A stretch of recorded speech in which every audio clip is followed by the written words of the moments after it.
ভাদ্র মাসের শুক্লপক্ষের শেষ বৃহস্পতিবার মা লক্ষ্মীর চরণে প্রণাম জানিয়ে আমি ঘাটাল থেকে হাসিখুশি মিঠুদি আজকের ভিডিওটা শুরু করলাম। আজকে আমি রান্না করেছি ভাত, সুজনি শাকের ভাজা, ওল ভাতে সজনে ডাঁটা দিয়ে পাঁচমিশালি সবজি দিয়ে একটা চচ্চড়ি, গয়না বড়ির ভাজা, বাঁধাকপির তরকারি, আলু পটল মাছ দিয়ে ঝোল। আজকে কি হয়েছে জানো তো বন্ধুরা?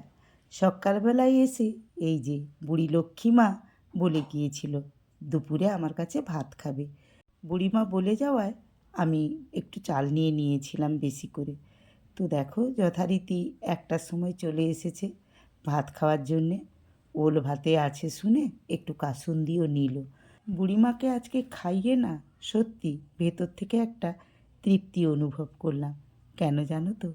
এই যে দেখো কি তৃপ্তি করেই না খাচ্ছে ভাতটা। শুধু না শাক ভাজা দিয়েই পুরো ভাতটা খেয়ে নিল।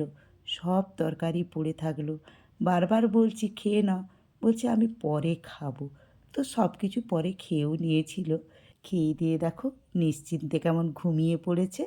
তোমরা আবার কেউ যেন ভেবে বসো না আমি নাম কেনার জন্য ভিডিওটা করেছি। না গো না, আমার যে তৃপ্তিটা ওকে খাইয়ে সেটাই তোমাদের সঙ্গে আমি শেয়ার করলাম।